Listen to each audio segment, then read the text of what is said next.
Good afternoon, everybody. It's almost 12, so welcome to STEMers. Those of you who don't know what STEMers mean, it's STEM Education Research Seminar. So we are already, our 11th year. We started as a Math Education Research Seminar in 2009 and expanded to STEM Education Research Seminar about 2 years ago. As you know, we have guest speakers from elsewhere, but today we have a special guest speaker. We have Joe Bowler. I just asked Joe, anything special you want to say? She says, I don't care, no. But I will. I know Joe by her work, and I'm teaching a course using your wonderful book, Connecting Mathematical Ideas, with a set of videos, and I use these both for those alternatively certified teachers enrolled in my courses and also in-service teachers. I like not only the selection of the videos, but I also like the dialogue Joe has with the practicing teacher, Kathy. And that makes this so demanded by teachers, particularly those who never had the teaching experience. So that's something special that I wanted to say about Joe, not knowing her. And then I'll ask you to kindly sign the book. Okay, happy to. Right. So in the audience we have multiple groups of people. We have real teachers. Raise your hands, real teachers. We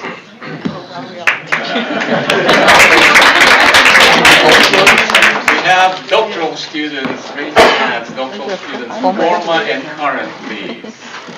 Real doctors. And we also have faculty. Raise your hands, faculty. Real faculty. I should say that we have faculty both from science and education in the room, and we are grateful to College of Science, Art Duval, and what is the name of the lecture that is? Springer Lecture. All right, I would never say that. And the lunch is provided by the College of Science. Thank you. I would like also to mention that the talk is going to be video streamed, so we have audience beyond this small classroom. We have audience from Latin America. We have colleagues from Chile, Argentina, probably watching us. We also have colleagues from University of New Mexico and New Mexico State University probably watching us. And we'll have link, and if Joe would allow us, we would share a link with colleagues as well. All right, wonderful. So last but not least, I would like to thank my colleagues who helped me to run the STEMers seminar. We have Ruby. Ruby, raise your hand. All right. William will be joining us a little late, and we have Rocio. She made coffee, so we have coffee there along with your dessert. So enjoy it. And said that, I'll give the floor to Joe. Great, thank you.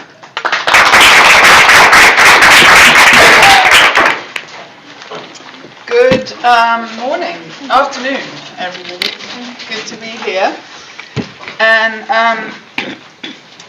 for this first presentation, I thought I would share some of the ideas I'll share again later, but really related to how we teach maths and STEM in particular this afternoon. And my PowerPoints that I prepared over some hours before coming here crashed this morning. So I don't know what I'm going to be presenting actually, but hopefully it will be similar to what I intended to. It's a bit of a disaster, but I'm here with Kathy Williams, who's the co-director of UCubed, and UCubed is a center at Stanford. We also have a website, and our goal has been to take maths education research and translate it into things that people can use. So we've been pretty surprised by the interest in UCubed. We were excited in the first month when there were 5,000 people visiting the site. Now we've had millions out, the newsletter. is open, as you can see, in over 140 countries. So a lot of people are very excited. And I wrote a book a few years ago called Mathematical Mindsets. I'll be talking about things that are in that book. And then later I'll shift to talking about the most recent book, which is really taking these ideas that I'll share with you and applying them to our lives more generally, because they seem pretty important to me. So as those of us, I think, in this room really think about STEM, and this is something that we need to think about in terms of our students. 30 to 50, it's probably 50 to 80. We are in a nation of people who've been traumatized by maths because of the ways it's been taught. And so a lot of our work is working with students to take away that anxiety, and I'm going to show you how we work to do that. But I work with neuroscientists closely at Stanford, and some of the things the neuroscientists are showing is that when people who have maths anxiety see numbers, a fear center lights up in their brain, and it's the same fear center that lights up when we see snakes and spiders. And at the same time as that fear center lights up, the problem-solving centers of the brain shut down. So in all of my teaching, whether it's middle school students or undergrads, I start off by trying to take away that maths anxiety. And I thought I'd start today by sharing with you a case of how we did that with some middle school students. And then as you hear, what I particularly want you to listen to is the middle school students talking about the ideas they went round with that were holding back their learning. And we specifically work to take away those ideas. So we ran a camp a few years ago, and then we repeated this past summer, where we brought 84 students to campus. And we asked, what would happen if we took that list on the left, which is what students think maths is all about, and we changed it to that list on the right. So these students came to campus. We had them in 4 classes for 4 weeks of lessons. And I ran around to each class on the first day and told them the ideas I'll share with you. There's no such thing as a maths person, and everybody can learn, and speed isn't important, and other things. So I thought I'd share with you that these were the test scores of the kids that came to us. There are 84 bars on that graph, and this was a test they'd done in their school district. And at the end of our 4 weeks of teaching, we thought, why don't we just redo that test, give it to them, see what happens. And we did that, and this was the increase for the kids at the camp. It was an average of 50% per student, which is pretty unheard of for an educational intervention. But really, I wanted you to hear from the students, because we had a filmmaker come to the classes, and I think it's really interesting to listen to what the students say about why they couldn't succeed in maths before our camp.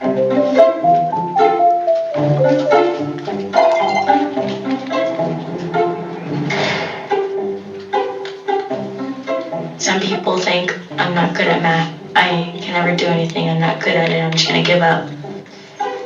A lot of people think of it as like prison, like you don't have any freedom.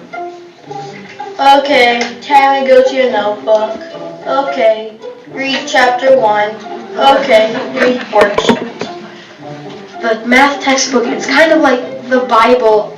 You have to kind of worship the textbook, and I don't really like that. It was going so quickly, and I thought if I didn't quick, people think I'm like not smart. I made a lot of mistakes, and I got really sad about it. If you make a mistake, you're pretty much done. Yeah. They can't do it fast, and they're so smart because they can, and I'm not smart, and I just kind of stopped. You feel like you're serving a sentence for like nothing.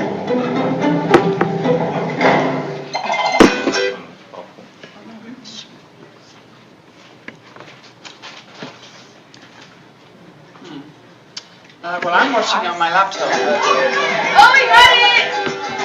I've done better with math when I was talking with people, sharing ideas. 4 or 5 brains work better than one. I'll see it one way, but then someone else will see it another way, and I'll be like, oh my gosh, that makes so much sense.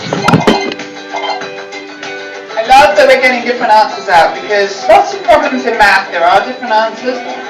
Have more than one way to solve the question. Because real life, you're not gonna just do one thing. You're gonna do many things. You're gonna need to use different methods. Yay!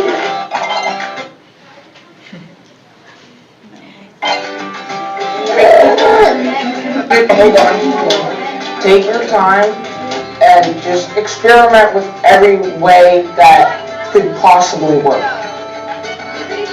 You definitely have to be patient because certain problems, they take forever. Math isn't about speed, and you can make mistakes and you learn from them. Yeah, I did it! Yeah. Oh, Math isn't like the enemy and it can't hurt me. you can run wild. You can pass ideas by each other. I thought that math was all about right answers and wrong. Now that I believe that math is really about ideas and creativity, it's a lot more inspiring. Frozen there, but no, we won't worry. So how did we bring about that change for the kids? And I want to share with you the ideas we shared and also the way we taught maths. And these are the same ideas and the same teaching approaches I use with college students. And if we have time, I'll share with you some videos of my teaching undergrads at Stanford. But one really important thing we have to break down for students is this idea that you're either born with a maths brain or you're not. We know that every time people learn, there's one of three things that happens in the brain. They either form a new brain pathway when they first learn something, and at first it's a delicate pathway that gets deeper the more they learn, or they strengthen a pathway they already had, or they form connections between pathways. Those happen when we're learning. Nobody's born with these pathways, but they're developing all the time in our brains. And so we're in a period of incredible scientific evidence where we know now that really students have limitless capacity. They can learn whatever they want to learn. And we also know that our brains are most active and powerful when we're making connections between different when we see maths in different ways, and I'll get to more of that. So I like to share with the kids the brain evidence. We look at brains, we look at brain pathways. Evidence of people is interesting too. So I'd like to introduce you to Nicholas Ledford. Nicholas grew up in Australia, and in first grade, his parents were told that he was learning disabled. He had a very low IQ. This is Nicholas. And at the first parents' evening, the parents were told he was the worst child they'd seen in 20 years at the school. I know, it's lovely. But anyway, Nicholas graduated last year from Oxford University with a doctorate in applied mathematics.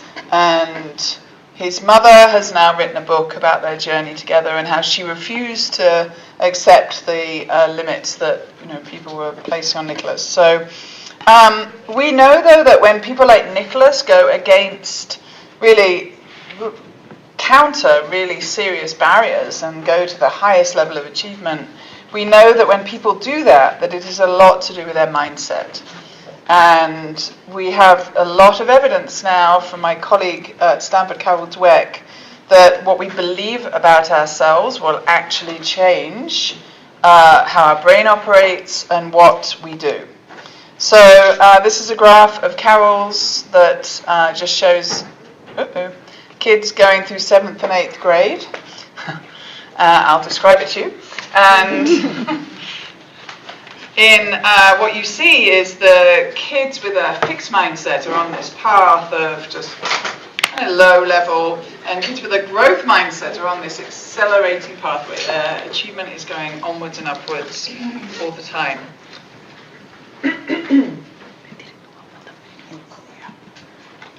So one of the ways kids get fixed mindsets and dangerous thinking about their learning is the language we use. When we praise kids and we tell them that they're smart and they're gifted, that gives them these ideas that their brain is not shifting and growing all the time. And when I was sharing this evidence at Stanford last year, one of my teacher students said to me, she said, "Oh my gosh, you're describing my life." She said, "I grew up and I was really good at maths, and everybody said you have a math brain, and I went to UCLA, I enrolled as a math major, and in the second year of the program I really started to struggle, so I thought, I don't have a math brain, and I dropped out of my math major, and I have met this experience over and over again now. So these ideas we use of telling people they're gifted and smart actually backfire in a really bad way. And amazing evidence on that came from a study that was done with university professors, where they wanted to see what happens when professors believe you need a gift to be successful. It's published in Science. And what they found was the more that any academic field believed you needed a gift to be successful, the fewer women and the fewer people of color were in that field. And these are their graphs from the study. The top graph is STEM, and the lower graph is humanities. And the x-axis shows how much professors believe you need a gift to be successful. And the y-axis on these graphs was proportion of women. So you see that very strong relationship. You might also notice that math professors way out there. More maths professors believe you need a gift than other STEM professors. Interestingly, the philosophy professors also believe that. They believe you have to be born with a philosophy brain to be successful. Also interesting, if you look at that graphs, on the humanities graphs, you see the educators are right at the other end. Yay, educators. They don't believe kids need a gift.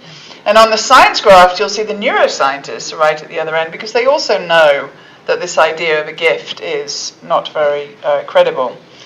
But we also know that when people have these fixed beliefs about geniuses and talent, they hold those beliefs about some people in the population. Students are twice as likely to call male rather than female professors brilliant, 3 times as likely to refer to them as geniuses.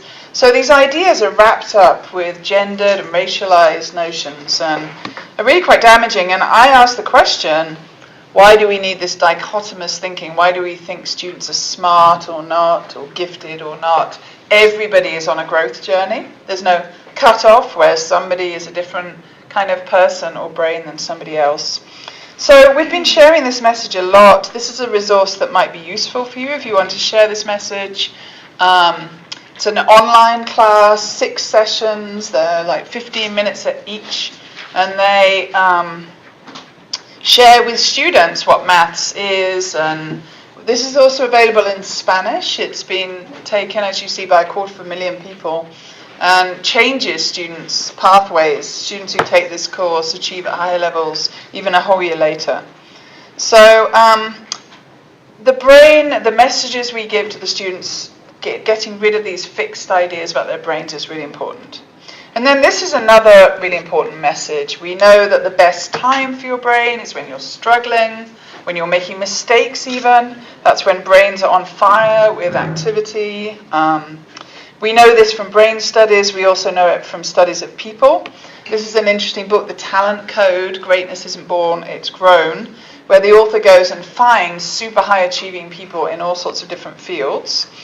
And what he finds is that these very high achieving people, none of them were born like that, but they all engaged in a particular kind of practice that he describes like this. It's always pushing at the edge of your understanding, making mistakes, correcting them, making more. That zone is when people's learning is really accelerated. So this is a really important message for students. We find this to be a liberating message for students when we share with them, we want you to make mistakes, we want you to struggle. Those are the best times for your brain. And that message really frees them up in their learning. And this study really showed the impact of struggle and mistakes. So this was a study done of people making mistakes when they took tests. These are actual voltage maps of brains from the study. And what they found was when people made a mistake and they had a growth mindset, their brains were on fire, as you can see from the orange, compared to people with a fixed mindset when they made mistakes. So this is very clear evidence, some of the first, most clear evidence we have, that what you believe about yourself will actually change how your brain operates. And this really helps us make sense of that graph I was telling you about. If we think that every time people with a growth mindset make a mistake, their brains are more active, we start to understand why it's kids with a growth mindset who are on this upward trajectory. Do you have a question? Is it when they make the mistake or when they notice that they've made No, just when they make the mistake. And the thinking about it is that it's really capturing times of struggle. And struggle is what's so important to the brain and when the brain is really active. So I really wanted to share with you, though, that it's sharing these brain messages is really important, but they need to be accompanied by a different way of sharing content with kids. And as I said, we work with neuroscientists at Stanford, and this is some of what they've found. Every time people work on maths, and I'm sure this is true in science and other areas, there are 5 different pathways in the brain that are activated. 2 of them are visual pathways. And so those thinking visually about maths is really important. But also, we're very fortunate as teachers of maths that we can engage kids in maths in lots of ways. And when we engage them in these different ways, that's what causes connections to happen in the brain. And so if I was to give you a number problem to do, and we also thought about it visually, that would cause the brain to start communicating across these different pathways. So we know a lot of teachers have jumped on the mindset kind of bandwagon or bus, and they're saying, yeah, mindset, I'm going to tell my kids, just try harder. But what we know is that when you give those messages to students, but you don't change the way you teach content, then those messages can fall flat. So I think of this as this mindset bus hitting the wall of fixed content, because when you present maths as a series of questions with one answer and one way to get the answer, kids don't see that they can learn and grow. It doesn't make sense. That message doesn't really hit home. So we at UCubed are all about showing maths in a really different way. And later on, I want to share, in the second presentation, I'm going to share an algebra problem and how we can think about algebra visually. But really we can think about any content visually, and I was interviewed on the radio show this morning and got into a conversation with the interviewer about times tables. And he said to me, surely though there are things you just need to learn by rote, like times tables and maths facts. So, but turns out that even something like maths facts are things that we need to hold differently in the brain, not as a blindly memorized fact, but as something that we really can meaningfully think about. So when I share this with audiences, I know that for many people, this is what I think of as an instrument of torture when they think back to their elementary school days of doing time tests and reproducing number facts. But turns out that this table of numbers can also be a really beautiful playground of interesting patterns, and people can see the patterns and come to understand maths facts in meaningful ways. And I wanted to show you a little thing that happened recently that I put on Twitter and caused a little scene on Twitter, which is Kathy and I and another author are working on books at the moment, and we were looking at patterns in this table. And when people look at patterns in this table, they see lots of them, and usually they're vertical or horizontal or diagonal.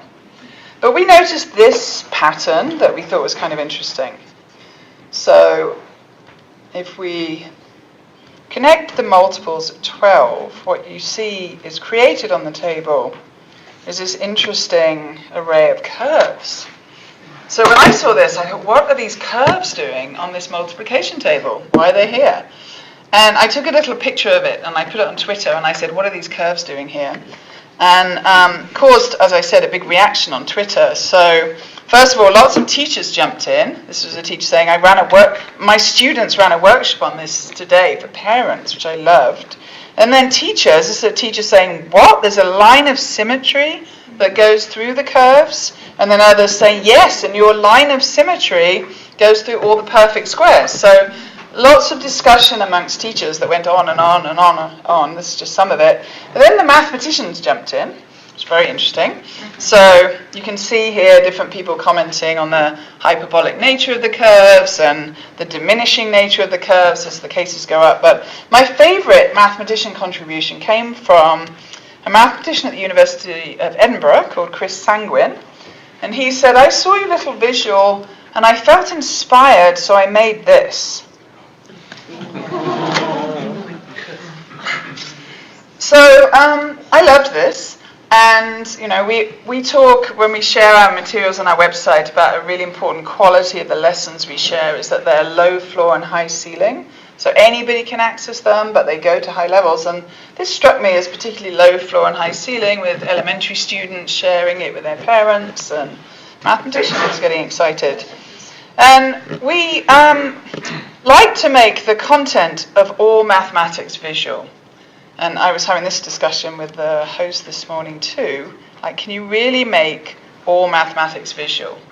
So here's a interesting kind of typical maths question you might encounter in high school. And here is a way you might solve it. And here is another way you might solve it.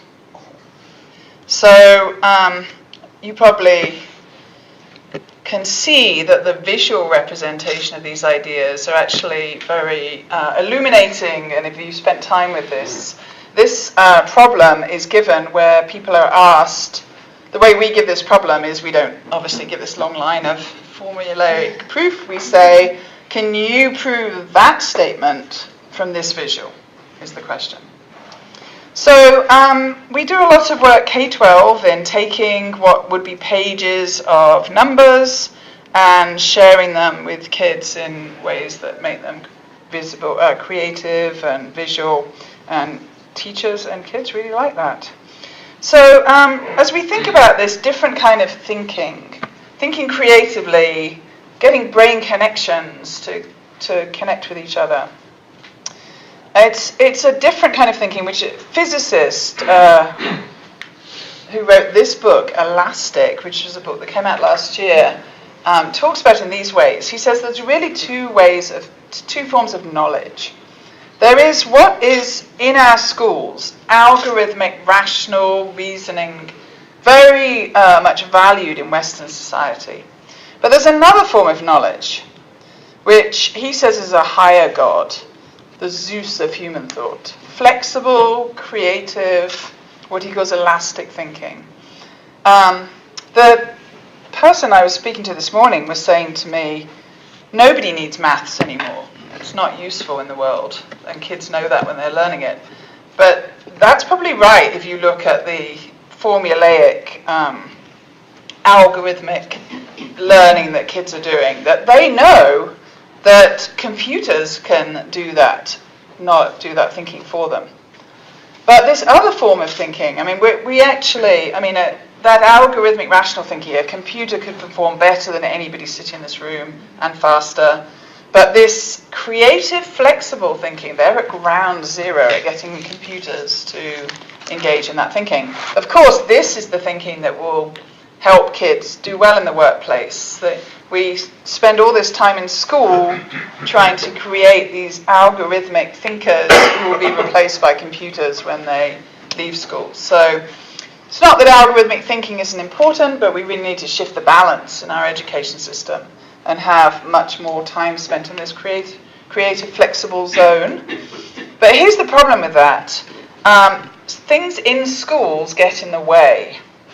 Speed, for example, is the enemy of this deep, flexible thinking. You only have to tell somebody they are working to a clock, to a certain time, and it starts to shut off that side of the brain.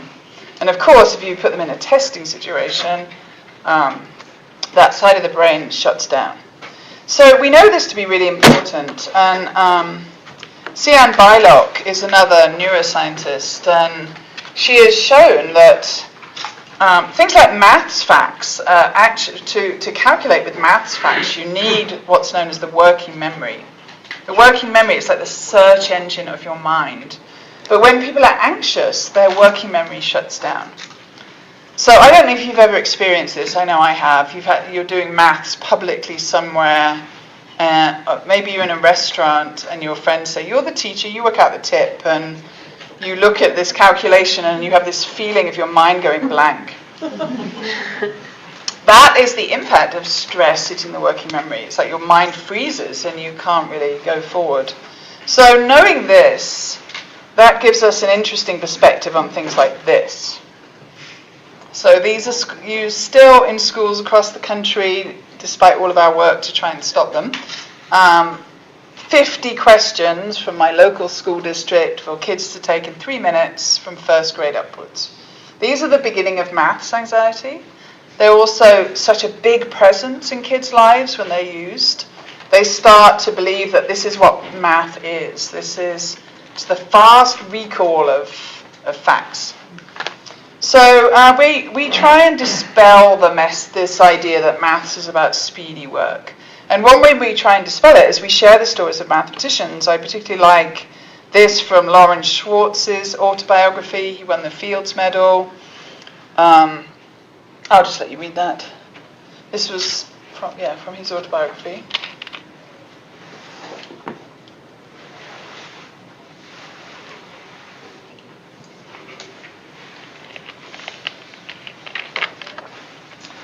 So, our schools are filled with kids who think they can't be good at maths or science or other subjects because they're not speedy thinkers. Fortunately for Lawrence Schwartz, who went on to win the Fields Medal, he was able at some point to figure out that message he'd got was not really important. But it turns out that speed is really a barrier. I teach undergrads at Stanford. I ask them to write an essay for me about how they're getting on at Stanford, how things are going for them. And what I see in essay after essay after essay is speed. I feel like I can't keep up. I feel like I don't belong, particularly women.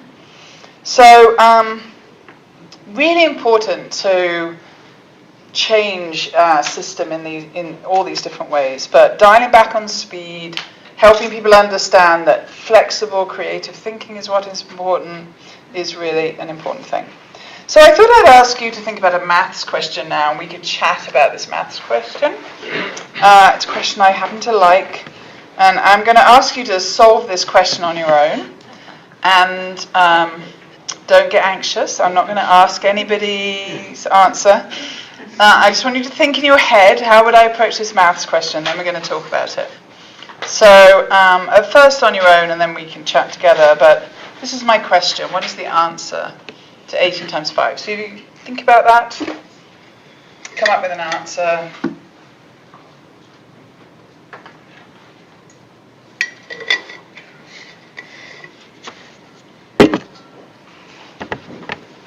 So in our teaching, we use this a lot, not in this format with a slide deck, but we do things that are called number talks, and we put up a number problem like this, and we ask people to solve it in their heads, and then we collect in the different ways people solve it. And so I'm curious, who in this room, when I asked you to do this in your head, lined up those numbers like a formal multiplication and carried a number? Did anybody approach it in that way?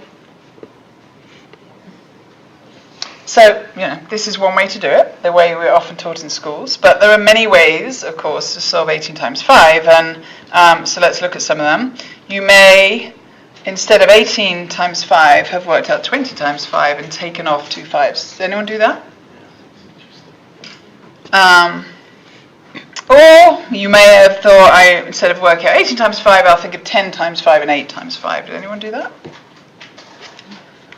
Or maybe you thought about 9 times 5s and you knew 9 times 5 was 45. Did anybody do that? And then, or you may have thought that 18 times 5 is the same as 9 times 10. Did anybody do that? And, of course, these all have visual ways of thinking about them. So in our teaching, we ask kids to come up with different ways of solving number problems and also to draw visually. When we just taught a summer camp, like the one I showed you this past summer, and this time we just had girls. We made it a girls-only maths camp, and we asked them to visually think about these questions. They had no idea how to do that, none at all. And by the end of our camp, they were drawing all sorts of visuals, but it was like trying to get, water from a stone, that we just couldn't get them to come up with any visuals. So when I've shared this, even with undergrads at Stanford that I teach, they've said to me, this is the first time I've realized why 18 times 5 is the same as 9 times 10. This visual gives us insights into how these things work. But I've been sharing this for a long time. It's in different books I've written, and I have had this really interesting response from adults who've come to me. They've read in my books about number flexibility, and they've said to me, I keep hearing the same thing. They say, it's not that I didn't know you could do that, but I somehow felt it wasn't allowed. That's how I think about that. So then we asked the question, what number flexibility, probably the most important thing kids need, the most important foundation for all that will go above it. What have we done in our system to make kids think that that's not allowed? So I have a couple more ideas to share with you, and then we're going to watch some more video of teaching. Connecting with other people's ideas, also really important, should happen all through maths classrooms and science and statistics, wherever we're teaching. And I loved the work of Uri Treisman, who I imagine you all know because he's here in Texas. And maybe you know this study too, that when he was at Berkeley, he found that 60% of African American students were failing calculus compared with 0% of Chinese American students. And so he asked the faculty, what is this apparent cultural difference? What's going on? And he said the faculty came up with all of these reasons, none of which were correct. So he set out to study what is the difference? Why is this big difference there? And he found there was a clear difference in the ways these students worked, and that the African American students worked on maths alone in their dorms at the end of the day. But the Chinese American students always worked together. They sat in their eating places and did maths together. They were in their dormitories doing maths together. And so they instigated workshops at Berkeley where they just got the kids to come and do maths problems together. And within 2 years, that failure rate had dropped to 0. So there are now universities across the country that use this method of having kids work together on maths problems with great success that Uri started.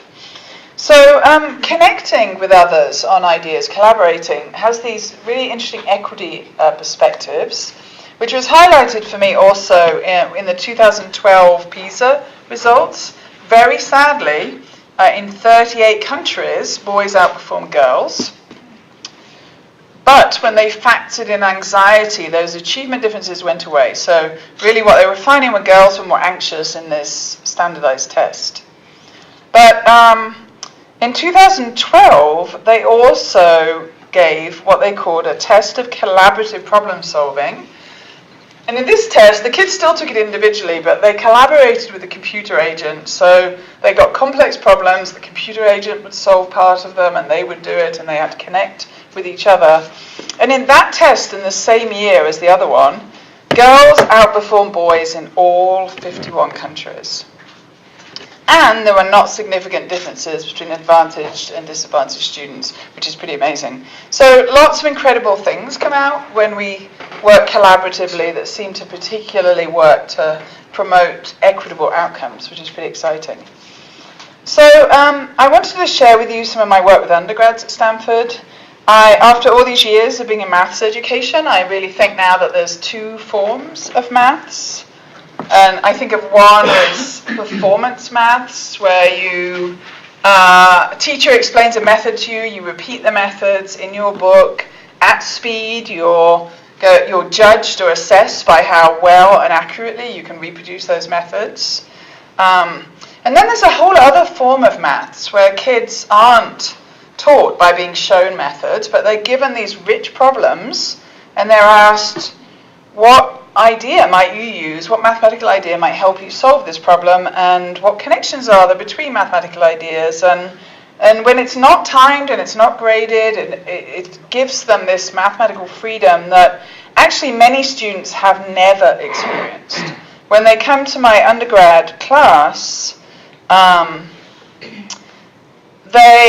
we engage in mathematical freedom, and it is, for the students, the first time for most of them they've ever engaged in maths in these ways. And so last year's class, these are just some comments from my class at the end of the class. I always doubted my ability to succeed as an engineer because I didn't do well at math instantly. There's a speed thing. In this class, I learned about creativity and collaboration. I now approach math problems with a huge jump in my math confidence. Another one, I've certainly had my doubts about whether or not I can succeed. It shows you that even at Stanford, where these are pretty high achieving students, they come in with all of these doubts and fears. And I love this one.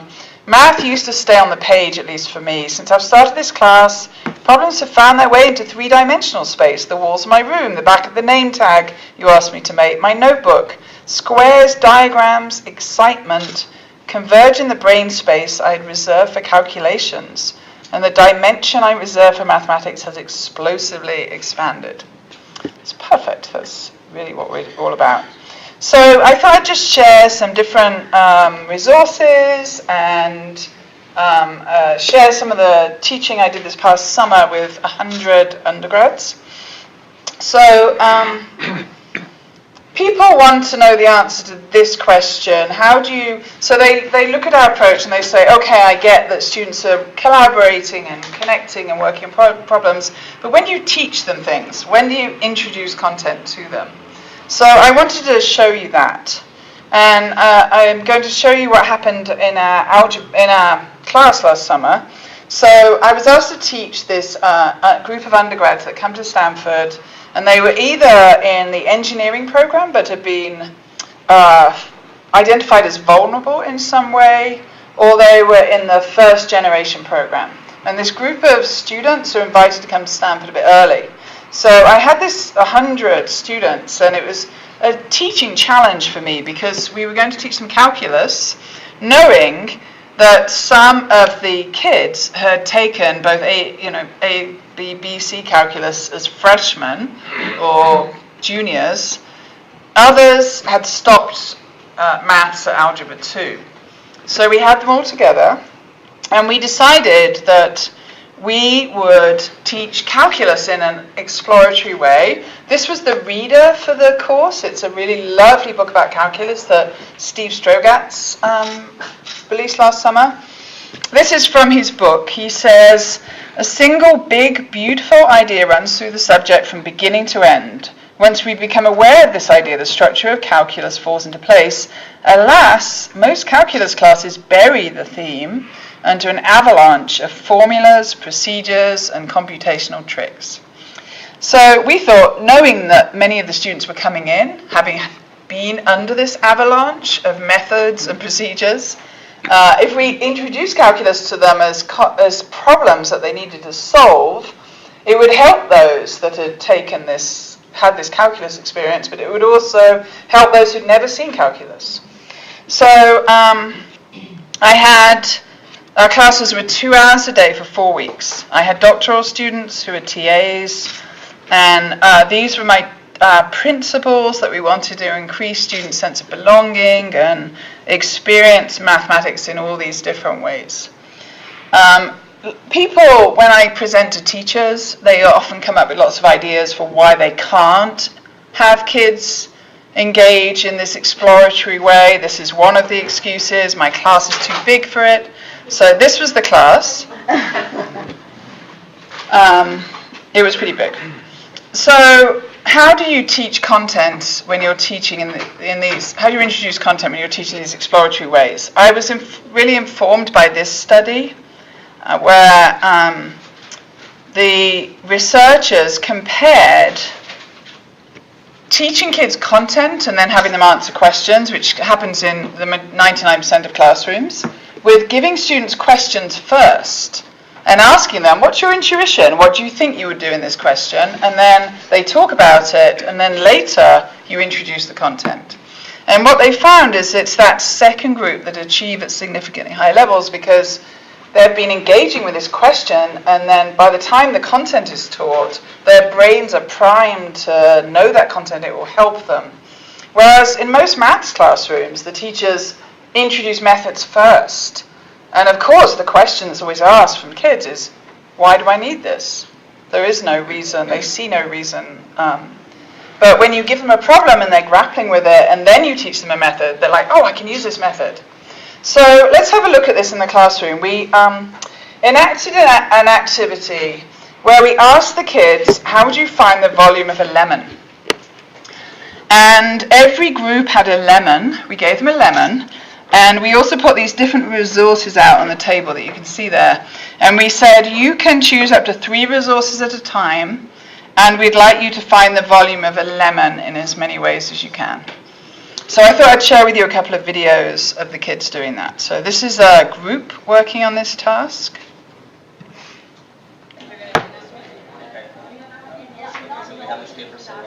Can you turn it up? Okay, so I'm going to wrap the Play-Doh around it, right?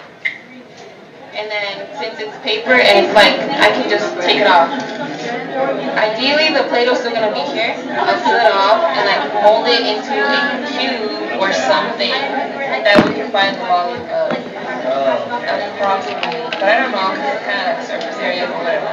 Also, like we could take this here and we can measure, like, this is a cone and this would be half.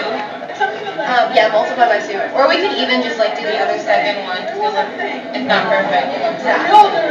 We find the volume of both of these. We have the volume. Yeah. We can cut it in half, and then we measure the radius, and from there we just, because it'll be easier than just shaping it as a cone. If you actually want to find the radius, it's going to be similar to regular, so if you cut it in half, I think finding the radius would be easier, and the height might as well. Yeah. Oh, okay, so we have to measure the radius. Yeah. Measure the radius. 2.7, just 2.7. So another factor, a quality of the teaching we do with our middle school students too, is we give them these more open tasks and we ask students to share their way of thinking. And so group work always starts with different students sharing what they think, which is a really good way of bringing all kids into group work. And you saw them doing that a bit. Each of them shared an idea they had. This is a little bit of them presenting later. We split the lemon in half, and then we measured the height and the radius, and we went ahead and calculated that there, and then we did that for the other half as well, and we added them together. Another method we did was it was like the negative space method. So we took like a semicircle, we filled it with Play-Doh, and then we put a lemon inside as well. And so we knew that the lemon plus the Play-Doh equaled the volume of the semicircle. And so we got that volume. Then we took the Play-Doh out and molded it into a cube and got the volume of that. So then we went ahead and we took the total volume of the semicircle minus the Play-Doh to get the volume of the lemon. And then we knew that the first one, our cone method was 53 and our negative space method was 71. This was an overestimate just because we had some unaccounted space. And then this was an underestimate, so we thought that it would lie somewhere between these two. And you were using sentence. Basically just cut the lemon. And just some other students do it. Let's see a little bit of these two. Maybe I'll just show you this. Splitting it up. Okay. This one was Tanya's, and she essentially split it into like a cylinder and hemispheres. And then these were our different shell methods. So it's like a calculus formula where essentially we found the formula for the parabola, and then we use this formula called the integral of r squared times pi to find the volume of it if it was revolved around an axis. Which do you think is the closest approximation of lemon? It depends on what type of lemon you use, because these two are good if the lemon is fairly symmetrical. So that was our lemon task. Then I thought I would show you a little bit of another task we did. We did this activity both with our middle school students and with the undergrads, same activity. And this is what we do. We give kids distance time graphs. So we know that undergrads in college find distance time graphs very difficult. you show students a graph of speed and they often think it's like somebody walking up a hill and then somebody going across the hill. So anyway, lots of confusion around these. But we wanted our students to experience these velocity graphs through movement, which is another way of building these different mathematical pathways. So we had this really nice, very cheap technology called Pasco, where we asked students, we gave them velocity, speed graph, we gave them speed graphs and we asked them, can you walk this graph? And the monitor measures how closely they're walking. It's a motion detector. So have a look at it, and then we'll chat after you watch this about what learning opportunities do you see for the students in this activity. Oh, so this time that will just keep going back. Yeah. You want to move to number 9 then? Yeah. All right. Okay. No, really? Oh no. Where does it start? It starts back, right? Yeah. Okay. I don't know where that is. You're good. That's good. Go back, forward. Back, forward, back.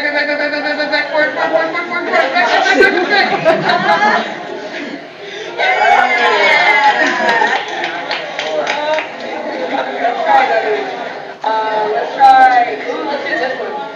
I know what to do. Okay, never mind. Okay.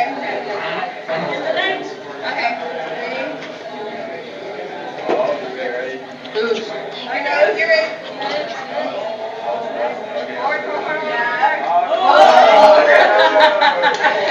Wait, let's try that. But then you have to go slower, where it's like a straight.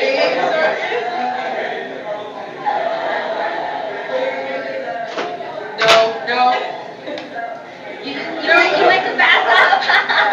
What were you doing? Do you just like stand still for that? So talk to the people around you for a minute. What do you think the students are learning from this activity? Any thoughts? Just have a chat in your tables and then we'll talk together. Mistakes. Do we know? Well, they don't give up.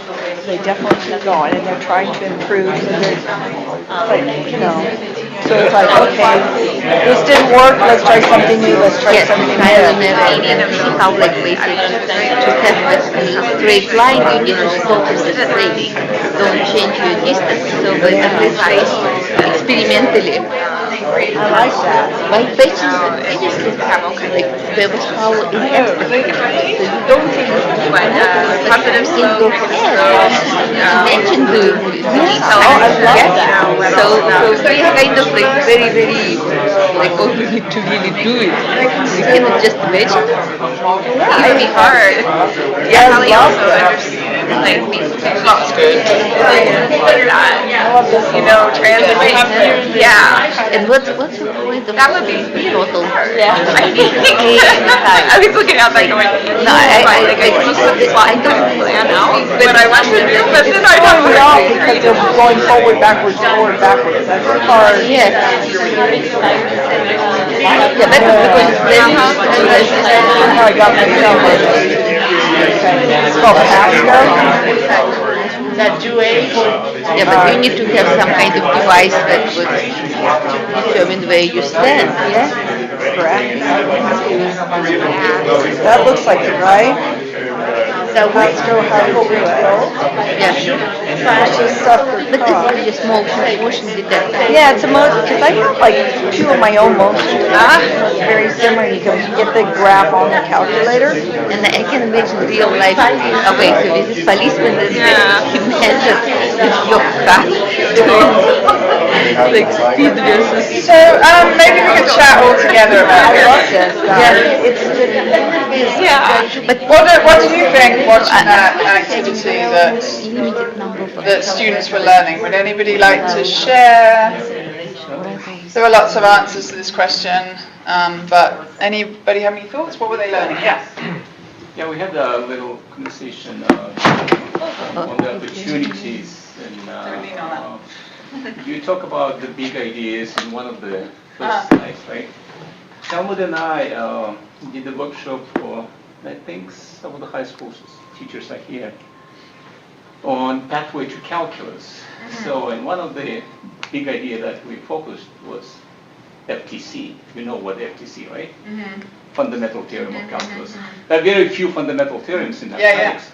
So the FTC is the biggest idea, and we just briefly discussed that even with the volume of a lemon, when you just do one integration without differentiation, or differentiation without integration, then you're kind of isolating learning opportunities, so they don't see the connection between the two. Like in this particular case, we were talking with Art, why it's difficult for them to make sense of the motion, particularly when you say distance versus time or velocity versus time. That is pretty hard to match. But if you come from the FTC perspective, you build that idea, what I do when the change over distance over time happens versus the change of a velocity over time. And then I can regulate my motion accordingly to what I see on the graph. You see what I'm saying? Mm-hmm. Interesting. Other comments? What were other people talking about? Well, I was just going to say, the way the students were engaged, they didn't stop. They just, wasn't a one-time try. It was like, okay, well, let's try it again, or now you need to do that, and the feedback from the group. So instead of just, one student isolated trying to figure this out, she's doing this, and okay, now let's try this, and now we have to do this, and that constant modification to work to get it right, and they didn't give up. They're still there. Yeah, when we did this in our middle school class, the kids were sitting in groups of tables, and we invited we only had one motion detector at the front of the room, and we asked each group, nominate somebody to come up and walk the graph, and you can coach them through it. And it was really amazing, because the first group that went up, it was terrible. It didn't even closely match the graph. And then the next group got a little bit better, and the next group got better, and then the last group came up, perfectly matched the graph. So we talked to them about the value of this group learning. We're learning together.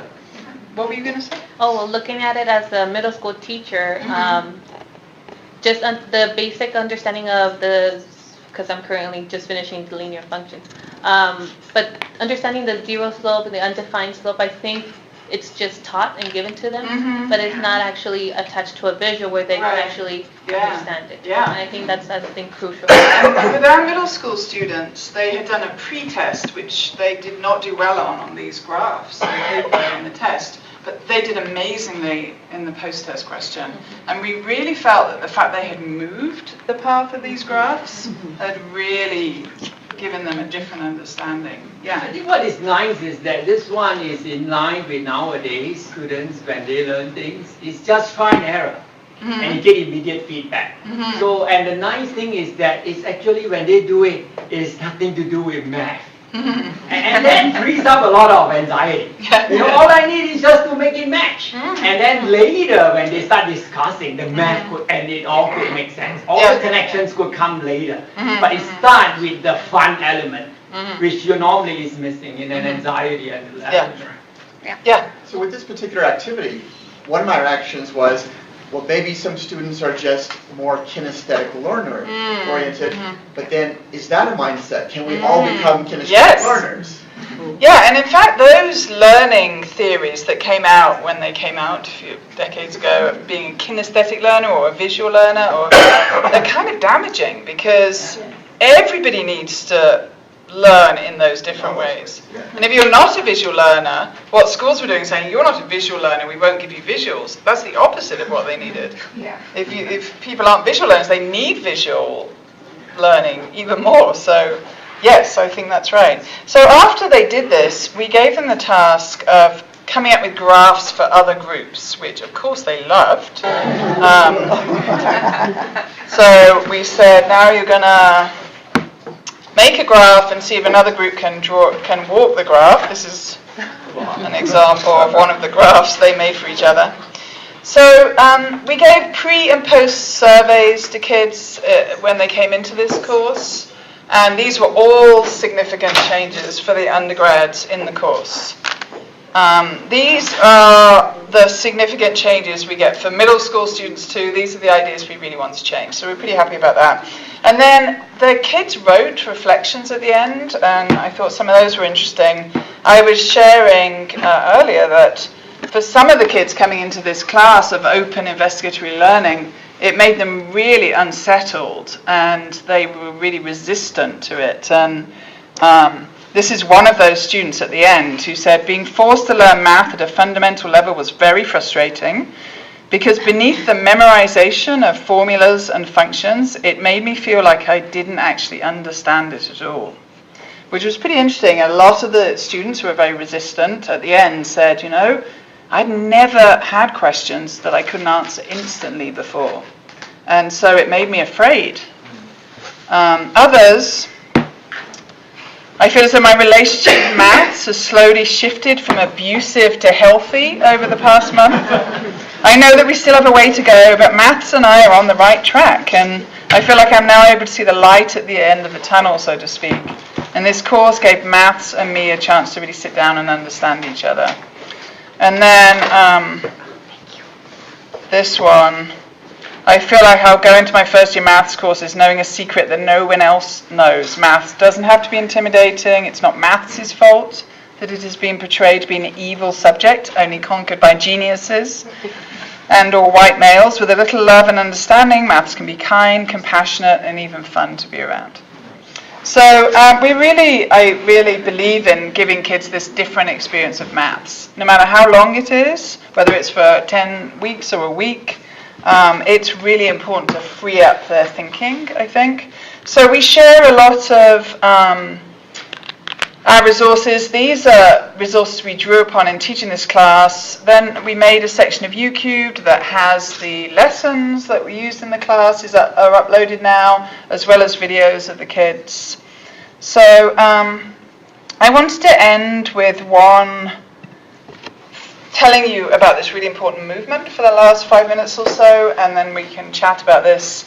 So I got a call a few months ago from somebody who is out of my usual sphere of people, not in education, not in maths, whose name is Steve Levitt. And Steve Levitt wrote Freakonomics. He's an economist at the University of Chicago.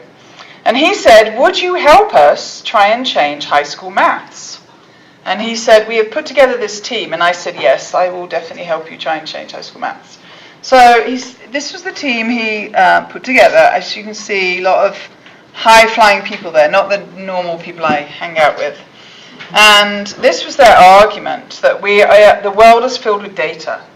And I know we have a few statisticians in the room who will not be surprised by any of this. And we're at a really important point in time. I think this graph is very interesting. 90% of the world's data has been created in the last 2 years. We know that the most highest successful top jobs at the moment, nearly all of them have data in the title. Every company wants data scientists. So here's the issue though. Data analysis and data science is in the school curriculum. It's in the Common Core standards. But it's largely ignored by teachers, by textbooks. So what you can see here is the percentage of kids in California meeting the standard, this data standard. And the elementary goes pretty well. There isn't a lot in there. Middle school, a whole load of content. Data content comes in middle school. And they're not meeting those standards so well. And then by high school, it's kind of all over. So I think it's really interesting that it was the 1800s, this is a picture from the 1800s, when it was decided that students should learn algebra, then geometry, then algebra 2. The 1800s. And it has not changed since then. And it was decided that kids would take algebra and geometry in US high schools as a foundation for calculus. But if we look at the courses that kids pass in high school, what you see is that most kids leave maths after algebra 2. Which isn't surprising because algebra 2 is a horrible course. My daughter went through it last year. She and I went through the pain of algebra 2, but together. So this group, Steve Levitt's group in Chicago, they have this Freakonomics podcast and platform with 6 million people on it. They asked their audience, what maths do you use in your daily lives? And this was the responses. Daily and never are those two colours. Pink is daily and the blue is never. Now, so there's obviously a lot of change in the maths people are using in their lives and work that hasn't really, it isn't reflected on the maths we're teaching kids in schools. The rest of the world, however, does teach data science. This is the PISA framework for maths 2021, and data is a quarter of that. When I was a teacher in London in the 90s, data science, data methods were a quarter of the maths I taught. So the rest of the world is teaching kids about data. In the US, kids are learning algebra and geometry. So seems important to update what our kids are learning. The SAT has reformed in recent years. Now 20% of it is data. And LA Unified developed a data science course for high school kids, and they got it certified to validate Algebra 2, so kids can take it instead of Algebra 2. So I like, data science is really interesting. It's a little bit different from stats in that stats is often taught, AP stats in schools, it's often taught as a set of methods, but data science starts with the data, and what I really like about it is kids, the idea is that they use data from their own community. So your kids here would be pulling data from El Paso and around here and using that data and asking questions of it. So they really get to feel like they can help their community. They can ask and answer questions. And so it has something about it that's really, really exciting, I think. And we made a section of U-Cubed that's already had lots of people go to it, where we share different activities. There's an op-ed that I wrote with Steve Levitt that was in the LA Times and then reproduced across the country. And I said, when this group came to me, I said, if we're really going to change high school maths, we have to get mathematicians at the table. And so I said, why don't we have a meeting at Stanford, which is now this Monday. So it's a very imminent meeting. And at this meeting, I invited my favorite mathematicians, open-minded people, and as well as about 10 mathematicians coming, there's also about 10 data scientists and lots of people who are involved in data science and education. And we're going to sit on Monday and figure out what we do about this, that we have to shake up, particularly high school math, but really work out ways of getting data science to kids across K-12. And other work I'm doing around that, I agreed with some trepidation to be on the new framework committee, rewriting the maths framework for California. And we've decided to highlight 2 areas of maths in that framework, one of which will be data science. And we're showing all the data science K-12. And I'm excited about this, partly because calculus, all roads go to calculus right now.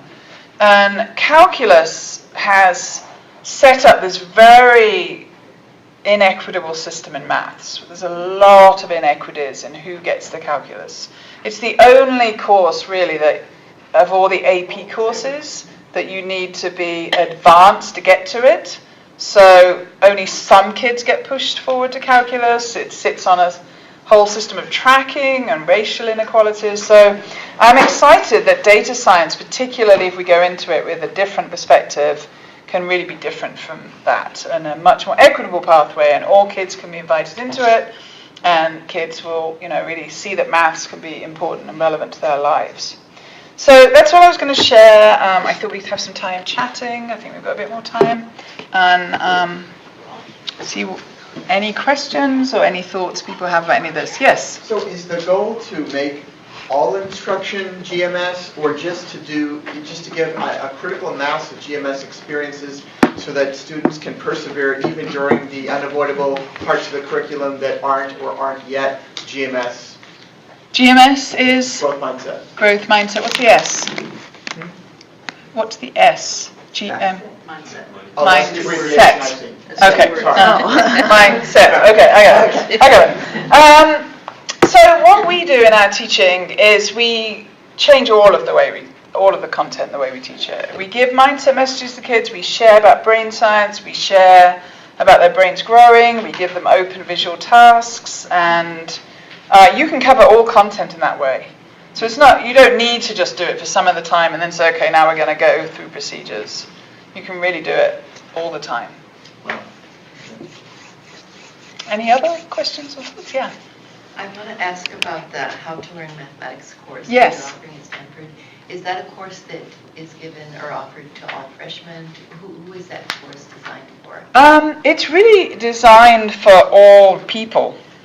And a lot of school districts have given it out to parents to take so that they get to know what's important in maths, this course.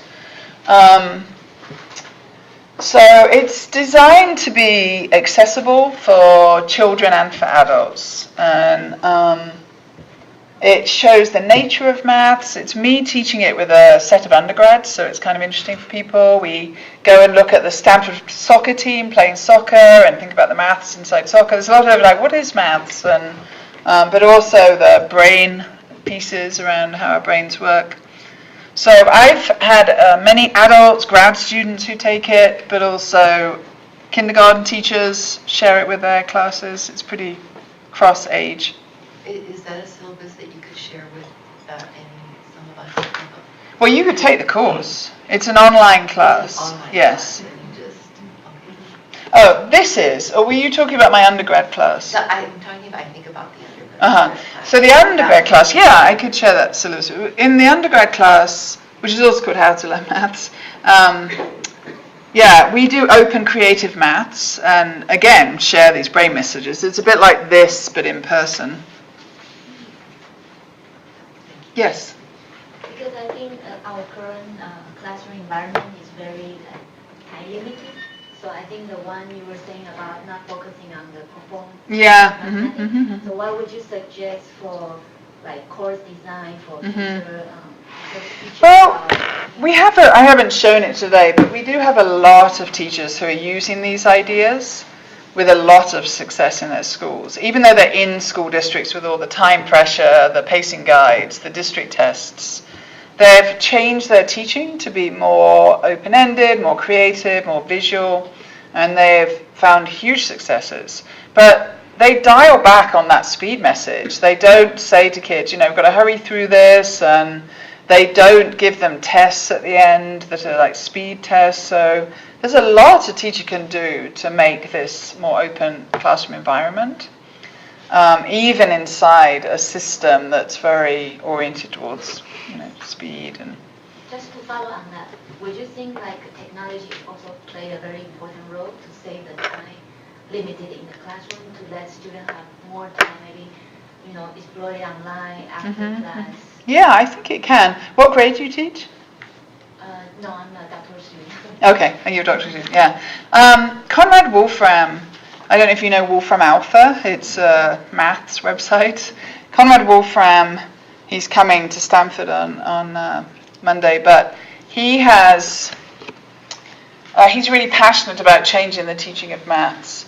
And he not only shares his ideas, but he's developed a whole curriculum for high school where they have taken out any calculation of methods by hand that in reality a computer would do. And because they've taken out all of that calculation by hand, it's freed up all this time. So instead of doing those calculations by hand, they learn how to program a computer to do the calculation. And in all this time they've freed up, the kids are, doing really great projects like designing drones so this curriculum, they wanted countries to take it on and teach maths in this way. And so far, the country that's been used it the most is Estonia. But interestingly, Estonia has also just shot up the international tables in PISA. I think Estonia is now like 3rd or 4th in the world. It's known as the highest tech country in the world. They're using Conrad's curriculum, and I think if kids were not doing these long, reproduction of methods, they would have more time to do important mathematical modeling and thinking.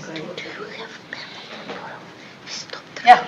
think that's the bridge to my comment and question.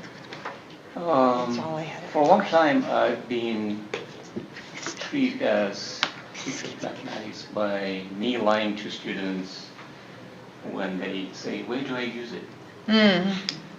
And of course, certain things that you can use at a certain level, right? And you can do primarily using the problem-solving approach. But mathematics is not about problem-solving only, it's about theory building as well. So when it comes to theory building, I was fascinated by this order of identity as simple and brilliant, beautiful identity. But then you will say, where would you use it? Nowhere. Just you have to, at a certain point, and that's, I think, I felt relief, not lying to students anymore. I say, if you do problem solving, of course, I can show you where math can be used. If we do theory building, no, I cannot. I have to be honest. And the coursework that I've done that kind of stimulated my thinking in that direction was when I was looking at the volume, speaking about the volume of the lemon, right? So my calculus professor asked me to find a volume of a sphere in n space, but the trick was, he says, look at the skin of the orange, and let's say that skin is just 1.1 out of the radius, and see what goes as you go from one space to another. The 3 space we all know, right? But as you go to the 4th space, the 5th space, to n space, what happens, that skin, that is only 1.1 of the whole of the radius, which is 1, will take a volume of the whole orange. How would you in reality explain that? No way. So the abstract thinking, and I was coming from another perspective saying, well, we can talk about analytic thinking, which might be part of math as well. We can talk about creative thinking, convergent, divergent thinking. We can talk about critical thinking. But all those thinkings can be done by other subjects. The only thinking that cannot be done by anything but math is abstract thinking. Are we not just putting abstract thinking somewhere on the side saying, well, that's not the main goal of math, but actually that's the main goal of teaching and learning of mathematics. But I felt relieved when I stopped lying. Well, I don't know, those mathematical theory building that you're talking about, a lot of those theories, maybe nobody knows how they're going to be used, but then it turns out that they underpin all of the developments in technology and CS and filmmaking, and actually they have huge applications that people often don't know at the time, but emerge over time. But abstract thinking, yeah, I mean, I don't know that maths is the only subject where we engage in that. CS has a lot of that kind of thinking too, but I don't know if it's the ultimate goal, because yes, we can think abstractly about maths, and yes, that's definitely something that mathematics, it's a power that mathematics has, but it's not the only way a mathematical insight can be extremely powerful. So I don't know, I mean, we do a lot of abstract thinking in the work we do. It's not that it's all not abstract, but I don't see that as the ultimate goal, I guess. It's not what I see. Yeah? I thought when the students were presenting their solutions to the lemon problem, I thought they were doing abstract thinking, even if they weren't writing or pronouncing symbols, that they were abstracting the idea. They didn't have to show you the actual lemon. They could just say, this is the important feature of the lemon that we're doing, and I think that's abstract. Yeah, I agree. And at the same time, I believe that all these activities are preparing the students for having a real abstract thinking. Because I believe that we are forcing students to reach that level that sometimes is just like a fantasy, because they are never reach it, because we don't have these tools for facilitating this process. Like these tools. Yeah. What would you say about applying this to the actual teaching of math, in the sense that there may be people, hypothetically speaking, who who have a fixed mindset and say, oh, I'm just a lecture person, I wouldn't know how to do any of that other stuff. How do you ease them towards a growth mindset, towards the way they teach? Well, can be really hard because if somebody's taught the same way their whole lives and they experience math that way themselves, but I mean we do shift people from that, but for us we need to have them in front of us for like 2 days and we can shift them. We give them maths, they do it, we have a different experience of doing maths, we give them ideas about how to change it in their teaching, and we see shifts in that. But certainly there's a lot of people who will never come through a 2-day workshop with us, and it's hard to shift them just by sharing, some resources. But we need to shift. The MAA has a really strong and powerful statement about the need to shift that teaching, and part of the reason is this horribly inequitable landscape of who's doing maths. And that's one of the reasons that teaching approach is not, is shown not to be working. And to follow on that, how would you, because I think a lot of resistance to that might come from this idea of if we teach in this more dynamic way, yes, it's amazing, it's cool, it goes deeper, but it's not maybe as time efficient. We won't cover enough materials to prepare them for the next in this sequence of courses. So do we have to be willing to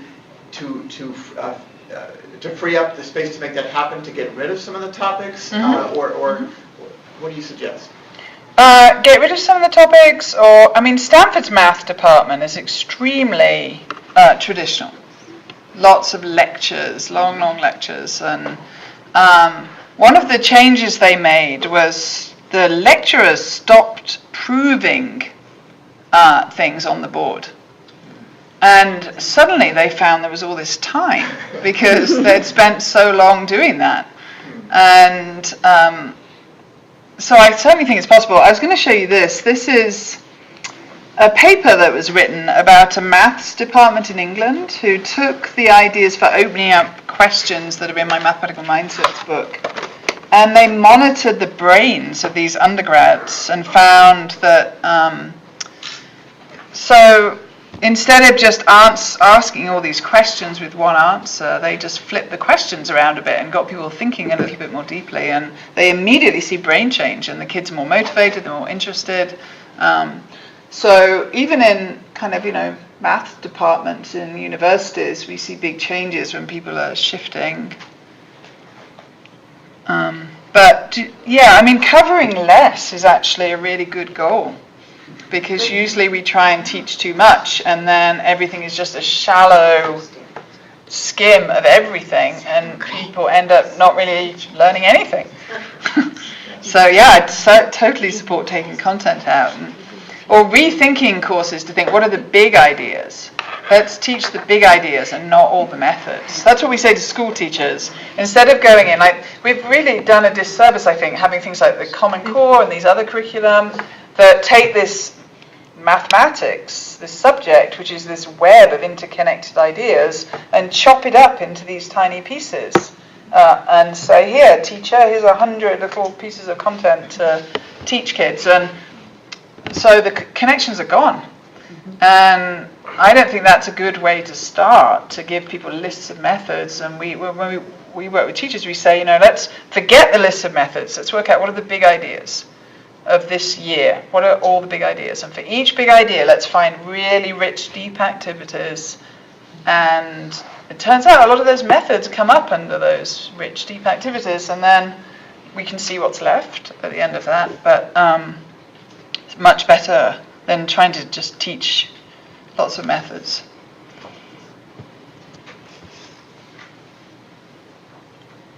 Well, I guess maybe should we finish and let people go back to their lives?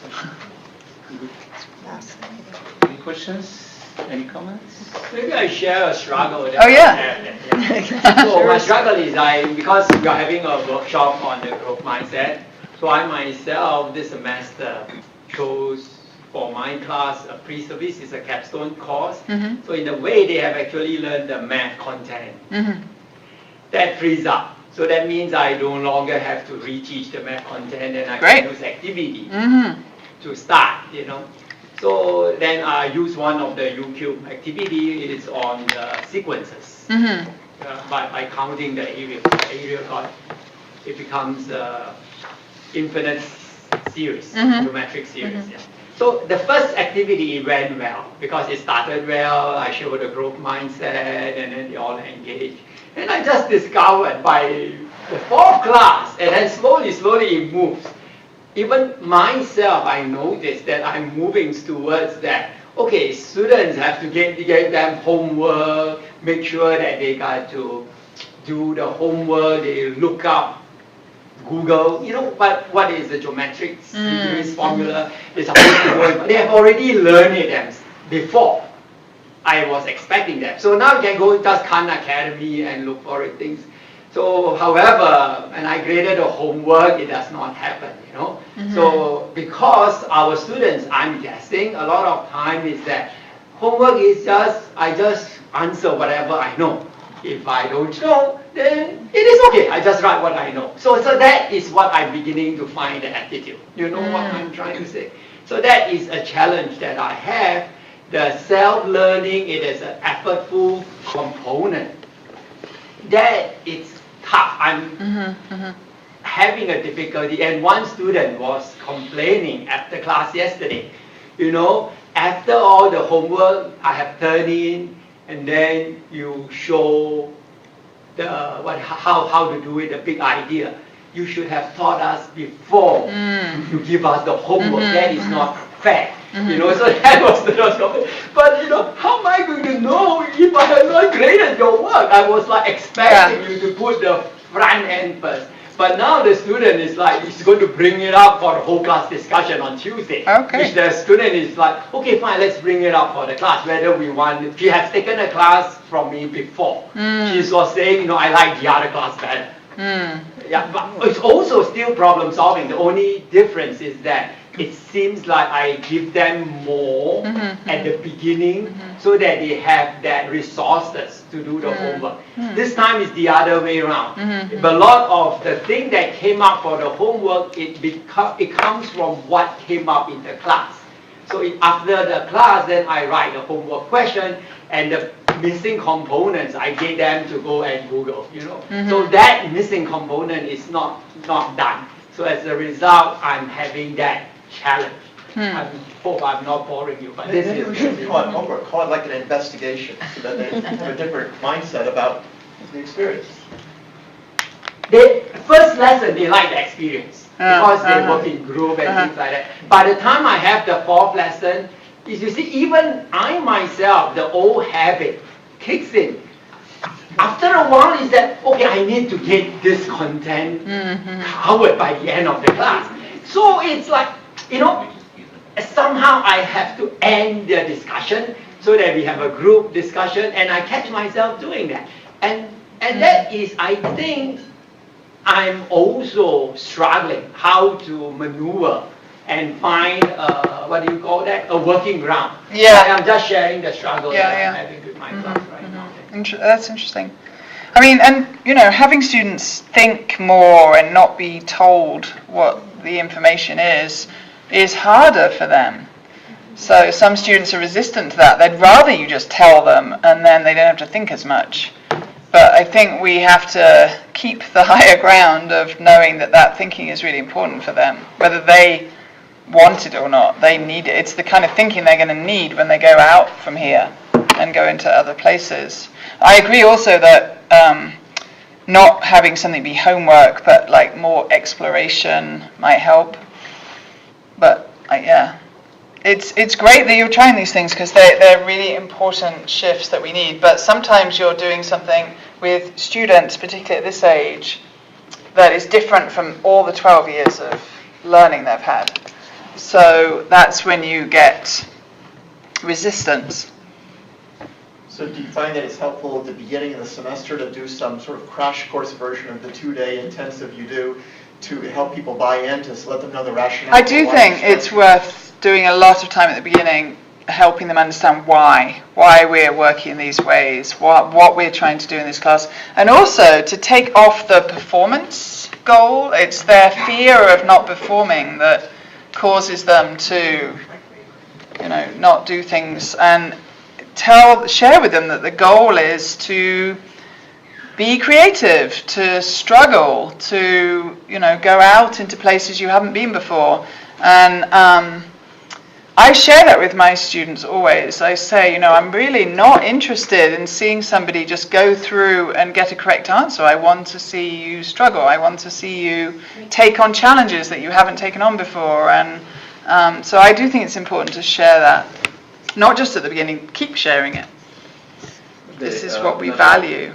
Little story.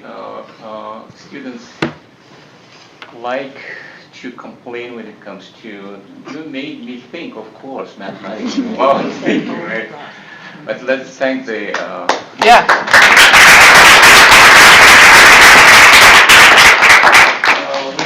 Might pull this out. Talking about to Joe for coming, and I would like Dean Tanabe to please.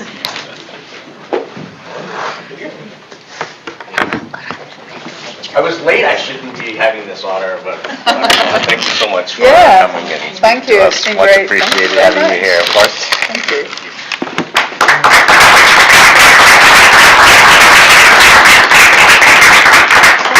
Do we have an announcement for the afternoon? Yes, so there is another talk. Yes. And that will be discussing the Springer lecture. Physical sciences from 2 to 10. OLGA. OLGA. It's probably going to be a massive. Thank you very much. Yeah, I'm just going to follow. And I will come to your second talk. Okay. Yeah, Thanks so much. Not what's the new? I did.